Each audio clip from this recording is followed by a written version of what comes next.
আমরা এতক্ষণ খুবই গুরুত্বপূর্ণ আলোচনা শুনতেছিলাম। আমি সংক্ষিপ্তভাবে দু একটি কথা বলবো। রমজান খুবই নিকটবর্তী আমাদের। রমজান সম্বন্ধে আল্লাহ তাআলা কোরআনুল কারীমের মধ্যে বলেছেন, নবী মুহাম্মদুর রাসূলুল্লাহ সাল্লাল্লাহু আলাইহি ওয়াসাল্লাম অসংখ্য অগণিত হাদিসের মধ্যে রমজানের রোজা রাখার ফজিলত, না রাখার ভয়াবহ শাস্তির ব্যাপারে কোরআনুল কারীমের মধ্যে আল্লাহর রাসূল সাল্লাল্লাহু আলাইহি ওয়াসাল্লামের মাধ্যমে হাদিসের মধ্যে বহু বর্ণনা আছে। রাসূল আকরাম সাল্লাল্লাহু আলাইহি ওয়াসাল্লাম হাদিসে কুদসির মধ্যে আল্লাহ তাআলা বলেন, আস-সাওমু ফাইন্নাহু লি ওয়া আনা উযা বিহি। আল্লাহর পয়গম্বর সাল্লাল্লাহু আলাইহি ওয়াসাল্লাম আল্লাহ তাআলার কথাটাই আমাদের জানাই দিয়েছেন, আস-সাওমু ফাইন্নাহু লি, নিশ্চয়ই রমজানের রোজা আমার জন্য। এই কথাটা কে বলছে? আল্লাহ তাআলা, যে রমজানের রোজা একমাত্র আমার জন্য, নিশ্চয়ই রমজানের রোজা আমার জন্য। ওয়া আনা উযা বিহি, এবং রমজানের রোজার বিনিময় এর প্রতিদান আমি আল্লাহ নিজেই দান করব। সুবহানাল্লাহ। মুহাদ্দিসিনে কেরাম অন্যভাবে ব্যাখ্যা করেছেন। আল্লাহ তাআলা বলেন, ওয়া আনা উযা বিহি, এর অর্থ হইল রোজার প্রতিদান আমি আল্লাহ নিজেই। রোজার প্রতিদান হইল আমি আল্লাহ নিজে, অর্থাৎ যেই বান্দারা আমার রোজা রাখবে আমি আল্লাহ তাআলা তাদেরকে দিদার নসিব করাবো। সুবহানাল্লাহ। এই জন্য অনেক আল্লাহ ওয়ালাগণ আল্লাহ তাআলার কাছে দোয়া করতেন, জান্নাত ইয়া দোজখ সে ইয়া রব ক্যা করো, আরজু হায় মাই তুঝে দিদার করো। রব্বুল আলামিন, জান্নাত জাহান্নাম দিয়ে আমি কি করব? জান্নাতের নেয়ামত দিয়ে আমার কি কাজ হবে? আল্লাহ মেহেরবানি করে আপনার দিদার আমাদের একমাত্র কাম্য। সুবহানাল্লাহ। আমরা আপনার দিদার চাই। আমাদের আবেদন যে আমাদের সাথে যেন আপনার দেখা হয়। আপনার সাথে দেখা হইলে আর আমরা কিছু চাই না। আমি বলেছিলাম, আরেকদিন আলোচনা করেছিলাম যে একটা বাড়িতে আমরা বেড়াইতে গেছি। তো বাড়িওয়ালা অনেক কিছু আমাদের জন্য আয়োজন করছে, অনেক কিছু আয়োজন করছে। মানে আমরা যা কিছু আশা করেছিলাম যে এত কিছু আমাদের জন্য আপ্যায়নের ব্যবস্থা থাকবে, তার থেকে কয়েক গুণ বেশি আপ্যায়নের জন্য অনেক খানাপিনার আয়োজন করছে। কিন্তু বাড়িওয়ালার সাথে আমাদের দেখা হয় না। চাকর বাকর দিয়ে যত্ন করলে ওই বাড়ির খাবার মজা লাগবে? কি বলেন? বাড়িওয়ালা যদিও সামনে আসছে মুখ বেজার, বাড়িওয়ালার চেহারার দিকে তাকান যায় না। এই খাবার পেটে গেলেও আপনি শান্তি পাবেন কিনা জানি না, আমার কাছে তো ভালো লাগবে না। এই জন্য আল্লাহ ওয়ালা যারা, তারা বলেন, হোরো গেলমা জেতনে নেমত হায় তো সবসে বেহতার নেমতে দিদারে তো। আল্লাহ, জান্নাত যদিও আমরা পাইলাম, জান্নাতের হুর পাইলাম, গেলমান পাইলাম, লক্ষ কোটি নিয়ামতের অধিকারী হইলাম, কিন্তু আল্লাহ আপনার দেখা পাইলাম না। এমন জান্নাতে যাই আমরা কোনো শান্তি পাব না। অতএব আরজু হায় মাই তুঝে দিদার করো। আমাদের সকলের আবেদন, আল্লাহ মেহেরবানি করে আপনার দিদার আমাদের নসিব করিয়েন। সুবহানাল্লাহ। তা আল্লাহ তাআলা হাদিসে কুদসির মধ্যে সেই কথা বলেন, এই রোজা হইল আল্লাহ তাআলার দিদারের মাধ্যম। আল্লাহ তাআলার দিদারের মাধ্যম। আল্লাহ বলেন, আনা উযা বিহি, যিনি রোজা রাখবে আমি আল্লাহ তাদের দিদার নসিব করাবো। সুবহানাল্লাহ। আল্লাহর সাথে আমাদের দেখা হবে রোজার রাখার মাধ্যমে। তো এই রমজান মাসটা আমাদের জন্য, আমার আপনার জন্য একটা বিশাল নেয়ামতের সুখবর নিয়ে আসছে। আল্লাহ রাসূল সাল্লাল্লাহু আলাইহি ওয়াসাল্লাম অন্য হাদিসের মধ্যে বলেন যে কিয়ামতের ময়দান যখন শুরু হবে, মানুষ বিক্ষিপ্তভাবে ছুটাছুটি করতে থাকবে। সকলের একটা চিন্তা থাকবে যে আহারে কিভাবে আমার জন্য ফয়সালাটা কি আসবে। এই যে 12 তারিখে একটা ভোট গেল না, মনে আছে আপনাদের? এই 3 দিন আগে একটা ভোট গেছে নাকি আমাদের দেশে? রেজাল্ট আউট হওয়ার আগে সবার কলেজার মধ্যে পানি ছিল না, একটা মানে এরকম সব সময় মানে আহারে কি হবে, আমি কি বিজয় হব না পরাজিত হব। মাঠে তো ভোট হাজার হাজার লক্ষ লক্ষ কোটি কোটি, বাক্সে কয়টা পড়ছে একটা চিন্তা ছিল না। রেজাল্ট যখন আউট হয়েছে, যখন বিজয় হয়েছে, যারা মানুষ ওরা তো শুকরিয়া আদায়ের জন্য আল্লাহর কুদরতি কদমে সেজদায় পড়ে গেছে। সুবহানাল্লাহ। বিষয়টা এরকম না? তো কিয়ামতের ময়দানে কিন্তু এরকম, এটা একটা ছোট কিয়ামত গেছে, আর ওইটা হইলো বড় কিয়ামত। এটা হইলো কি, সবাই ছুটাছুটি করতে থাকবে, আরে আমার জন্য কি ফয়সালা আল্লাহর পক্ষ থেকে, আমার জন্য কি জান্নাত না জাহান্নাম, আল্লাহ আমার জন্য কি ঘোষণা দিবেন। এরকম একটা বিক্ষিপ্ত অবস্থা, টেনশনের মধ্যে রব্বুল আলামিন ফেরেশতাদের মাধ্যমে আল্লাহর আরশের উপরে, আল্লাহর আরশের নিচে, আল্লাহর আরশের ছায়ার নিচে খুব সুন্দর করে একটা প্যান্ডেল বানায় রাখবেন। সুবহানাল্লাহ। ওই প্যান্ডেলের মধ্যে যারা রোজাদার, এদেরকে আল্লাহ তাআলা, আল্লাহর কি চিনতে আবার নূতন করে কোনো কিছু লাগবে নাকি? কারা রোজা রাখছে আল্লাহ দেখেন নাই? আল্লাহর নজরের বাইরে আমরা কোনো কিছু করতে পারছি? মনে করেন দরজা 1টা 2টা 3টা 4র্থ নম্বরটা বন্ধ করে আপনি পানি খাইলেন, আপনার ছেলে দেখলো না, আপনার মেয়ে দেখলো না, আপনার বউ দেখলো না, আপনার মা দেখলো না, বাপ দেখলো না, কেউ দুনিয়ার কেউ দেখলো না, কিন্তু আল্লাহর চোখকে ফাঁকি দেওয়া সম্ভব হয়েছে? হয় না? আমি গতকালকে আমাদের মরহুম আব্দুর রাজ্জাক সাহেবের বাসায় উর্সুগুল হয়েছিল, মাসিক উর্সুগুল, ওখানে একটা কথা বলছিলাম যে আমরা অনেকে ফাঁকি দিতে চাই, অনেক কিছু গোপনে করি, কেউ দেখবে না, কেউ জানবে না, কিন্তু আমি আর আপনি কি জানি যে আমাদের পিছনে, আমাদের জন্য, আমাদের প্রতিটি কাজের মোট 4 জন সাক্ষী আছে। কয়জন সাক্ষী? 4 জন সাক্ষী। এটা আপনি চান আর না চান, আপনি দরজা বন্ধ কইরা সবার চোখের আড়ালেও যদি করেন, 4 জন সাক্ষীকে ফাঁকি দেওয়ার সুযোগ নাই।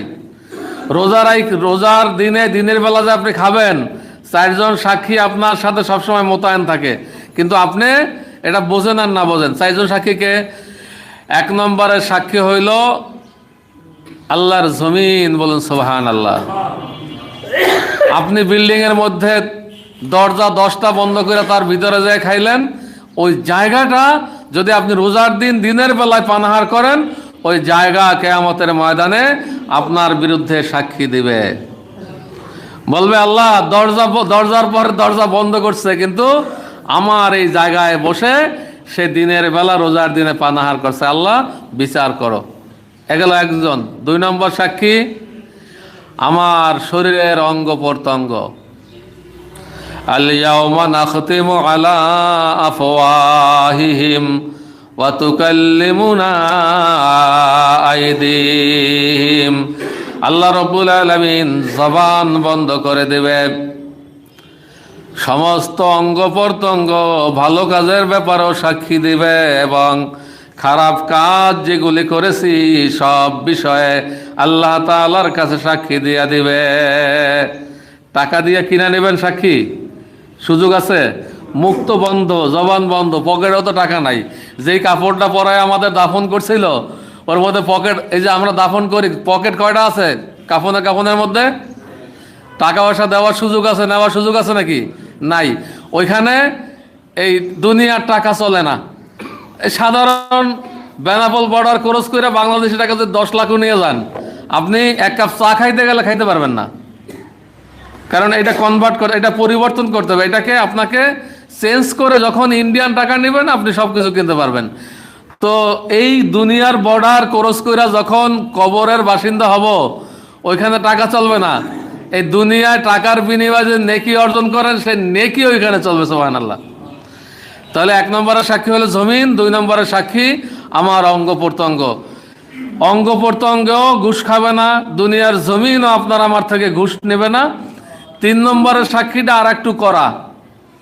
3 নম্বরের সাক্ষী হইল কিরামান কাতিবিনা ইয়ালামুনা মা তাফআলুন। আল্লাহর সম্মানিত লেখক ফেরেশতাগণ, যারা দুনিয়ার হায়াতে যা কিছু করতাম সব কিছু লিখে রাখতো। সুবহানাল্লাহ। ফেরেশতারা তো ঘুষ খাওয়ার তো প্রশ্নই আসে না। আপনি যতটুকুন যা কিছু করছেন, দিনের বেলায় যদি কিছু খায়া থাকেন, সব বিষয় আল্লাহ তাআলার কাছে ওপেন করে দেবে। আর 4 নম্বরের সাক্ষী যিনি, আহকামুল হাকিমিন, আল্লামাল গুয়ুব, রব্বুল আলামিন, আমাদের খালেক, আমাদের মালিক, যার চোখকে ফাঁকি দেওয়ার কোনো সুযোগ নাই। ফেরেশতাদের চোখ ফাঁকি দেওয়ার সুযোগ নাই, আমার অঙ্গ প্রত্যঙ্গের ফাঁকি দেওয়ার সুযোগ নাই, জমিনকে ফাঁকি দেওয়ার সুযোগ নাই।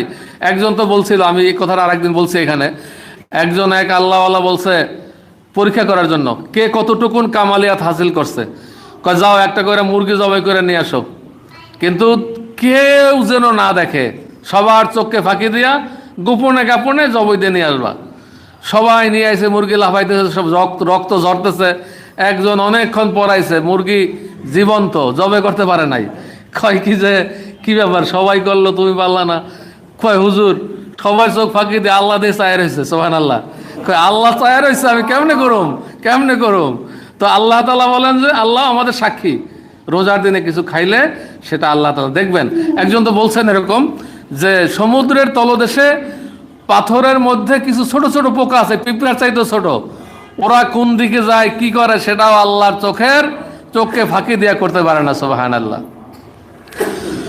তো আল্লাহর পয়গম্বর বলেন যে আল্লাহ রাব্বুল আলামিন এক তো হইল দিদার নসিব করাবেন রোজার মাধ্যমে, আর একটা হইল আরশের ছায়ার নিচে প্যান্ডেল সাজায়া রোজাদার ব্যক্তিদেরকে বেছে বেছে নিয়া রব্বুল আলামিন হিসাব নিকাশের আগেই মেহমানদারি করাবেন। সুবহানাল্লাহ। বলবে যে আমার বান্দারা একটা মাস আমাকে খুশি করার জন্য না খেয়ে সারাদিন পানাহার থেকে বিরত থেকে রোজা রাখছিল, ওদেরকে ডাকো। আল্লাহ তাআলা রুটি এবং মাছের কলিজা দিয়া, এটা মেনু আগে বলে দিচ্ছে। আমরা কোথাও দাওয়াতে লাগে বলি না যে দেশি মাছ, দেশি মুরগি ছাড়া খাবো না, নদীর মাছ ছাড়া খাবো না, গুড়া মাছ, আর গোশত হইলে খাসির গোশত, গরুর গোশত চলবে না, অমুক কিছু বলি না। তো আল্লাহ তো আমাদের আবার বাড়তি আবদার না করে এই জন্য বলে দিচ্ছে, কোনো দাবি দেওয়া নাই, আল্লাহ খুশি হয় তোমাদেরকে রুটি আর মাছের কলিজা দ্বারা মেহমানদারি করাবেন। সুবহানাল্লাহ। তো আমি ওই দিন বলছিলাম কিছু বেদাওয়াতি লোকজন প্যান্ডেলের আশেপাশে ঘুরঘুর করবে, যাইতে চেষ্টা করবে। মানে এরা কারা? যারা রোজা রাখে নাই, এরা যে খাওয়া দাওয়া হইতেছে, ভাই কিসের খাওয়ান, এখনো বিচার হইল না। কয় যে রোজাদারদেরকে আল্লাহ তাআলা মেহমানদারি করাইতেছেন। তো ওই যে বিনা দাওয়াতের মেহমানগুলি যখন, তাদের আবার একটা অবস্থা হবে, আমি এরকম এই তার হেন হায়াতে প্রাপ্তবয়স্ক হওয়া থেকে নিয়ে শুরু করে মৃত্যু পর্যন্ত যত খাবার রোজার দিন দিনের বেলা খাইছে, সব খাবারগুলি পেটের মধ্যে দেওয়ার কারণে ওরা ওই খাবার নিয়ে সোজা হয়ে দাঁড়াইতে পারবে না, ওরা হামাগুড়ি দিয়া ওই প্যান্ডেলের দিকে যাইতে চাবে। তো রোজাদার লোকজন খায়া যখন বের হবে, এদের একটা তৃপ্তির ঢেকুর ছাড়বে। তো বলবে কিরে ভাই, একই তো এলাকায় বসবাস করতাম, একসাথে চলতাম, তো তুমি তো, তোমার দেখে তো বোঝার উপায় ছিল না যে তুমি রোজা রাখো নাই, আসলে তুমি তো ফাঁকিবাজ ছিলা। তখন তো মাথা নিচে করতে হবে, আঙ্গুল দিয়ে বলবে কি তুমি রোজা রাখছিলে না, অথচ একসাথে ইফতার করছি, একসাথে চলাফেরা করছি, তখন তো বারবার থুতু ফেলতা, বলতা রোজায় কষ্ট হইতেছে, রোজা রাখছি, কত কত কথা আছে না।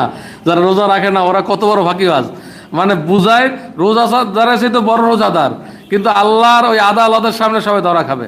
শেষ কথা যেটা সেটা বলি, সেটা হলো এই যে যারা আল্লাহর মেহমানদারির সুযোগ পাবেন, যারা আরশের ছায়ার নিচে এই রুটি এবং মাছের কলিজা দ্বারা যারা খাওয়ার সুযোগ পাবে, যারা এই দাওয়াতে অংশগ্রহণ করতে পারবে, আল্লাহর পয়গম্বর বলেন এদের জান্নাতে যাওয়ার জন্য কোনো হিসাব নিকাশ লাগবে না, আল্লাহ তাআলা বিনা হিসাবে জান্নাত দিয়ে দেবেন। সুবহানাল্লাহ।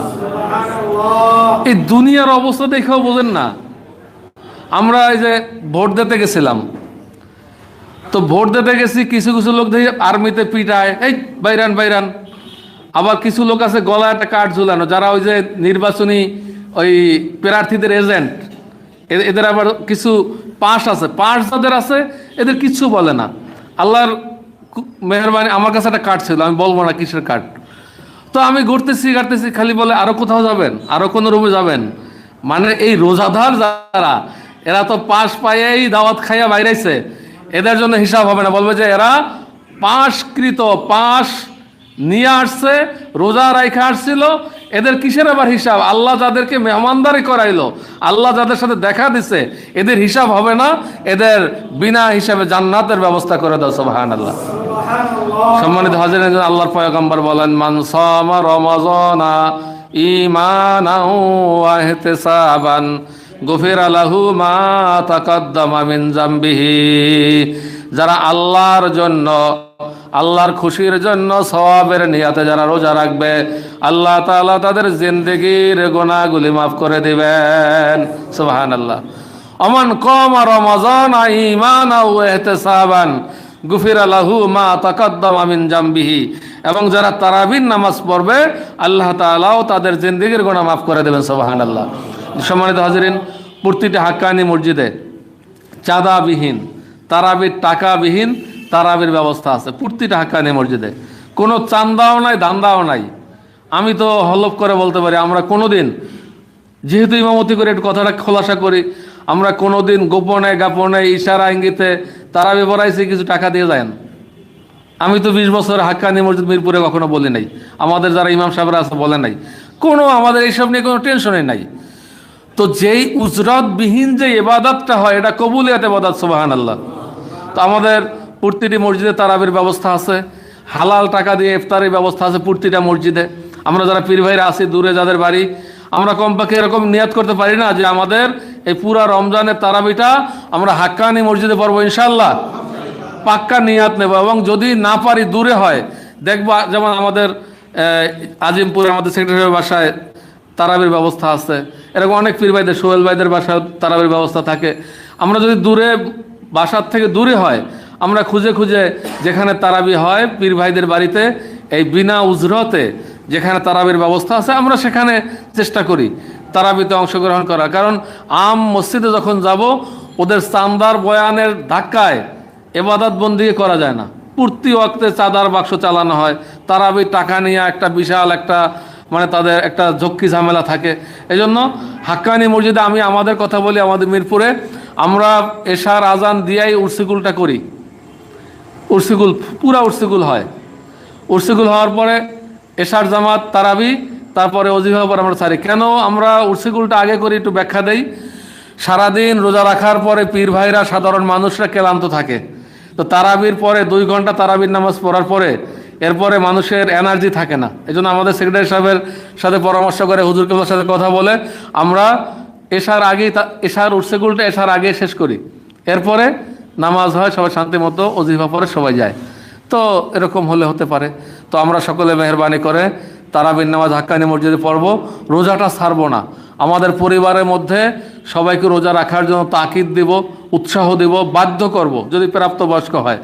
দয়া মায়া দেখাইয়া এখন আপনি রোজা রাখাইলেন না, জাহান্নামের আগুনের মধ্যে কিন্তু আরও বেশি কষ্ট হবে। এজন্য পরিবারস্থ সবাইকে 100% রোজা যাতে রাখে, যারা প্রাপ্তবয়স্ক, চেষ্টা করব রোজা রাখার ব্যাপারে মানুষকে উদ্বুদ্ধ করব।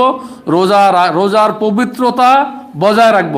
কোনো অবস্থাতেই রোজার দিনে, একটা কথা বলি, পুরুষদের জন্য তো ওরকম কোনো বিশেষ কোনো অসুস্থ হওয়ার কোনো সুযোগ নাই। অসুস্থ হলে রোজা পড়া রাখবে, সে তো ভিন্ন ব্যাপার। আর মা বোনদের তো বিশেষ কিছু সময় থাকে যেখানে রোজা রাখা আল্লাহর পক্ষ থেকে নিষেধ আছে। অনেক মহিলারা দেখছি যে ডাইল ফ্রি, একদম ওপেন, পোলাপানের সামনে, মেহমানের সামনে খাইতেছে, পান করতেছে, যদিও আল্লাহ সুযোগ দিছে। এটা পবিত্রতা রক্ষার ব্যাপারে, এটা পবিত্রতার খেলাফ। আমি যদি রোজা না রাখি, আমি গোপনে গোপনে আমি খাওয়া পানাহার করব, কিন্তু ওপেনভাবে না হয়। অনেক সময় বাচ্চারা জিজ্ঞাসা করে, কি ব্যাপার আম্মু রোজা রাখে নাই? এখন এই পোলারে তো বোঝানো যায় না যে কেন রাখে নাই, আল্লাহর হুকুমও নাই। এই জন্য মা ভগ্নীগণ এগুলি খুব সতর্কতার সাথে এটা ফলো করবে। আমরাও আমাদের স্ত্রীদেরকে, আমার মাকে, আমার বোনকে বিষয়টা বুঝাইতে পারি গোপনে যে তুমি রোজা না রাখলে তুমি পবিত্রতা রক্ষা করো। একজন এহুদির জন্য রোজা রাখা তার ফরজ না। বাজারে বসে সন্তান খাবার খাওয়া শুরু করবে, এহুদি ধমক দিছে, শাসন করছে যে মুসলমানদের রোজার দিনের বেলা মুসলমানদের সামনে তুমি পানাহার করলে তাদের রোজার বিঘ্ন ঘটবে, তুমি গোপনে দোকানের পিছনে যাই খাও। এই যে রোজাকে সম্মান দেখাইছে, মৃত্যুর আগে আল্লাহ তাআলা ইমানের মতো দৌলত তাকে দান করছেন। সুবহানাল্লাহ। মুসলমান হইয়া দুনিয়ার থেকে গেছে। এই জন্য পবিত্রতা বজায় রাখতে হবে। আল্লাহ তাআলা আমাদের সবাইকে নামাজ, ওজিফা, উরসিকুল, রমজানের পবিত্রতা রক্ষা করে রমজানের রোজা রাখা, তারাবির নামাজ আদায় করা, সব ব্যাপারে আল্লাহ আমাদের মদত করুন। আমরা সবাই যেন সচেষ্ট হই। আল্লাহ তৌফিক দিক। সকলে বলি আমিন। একবার হাক্কানি দুরূদ শরীফ পড়ি, আল্লাহুম্মা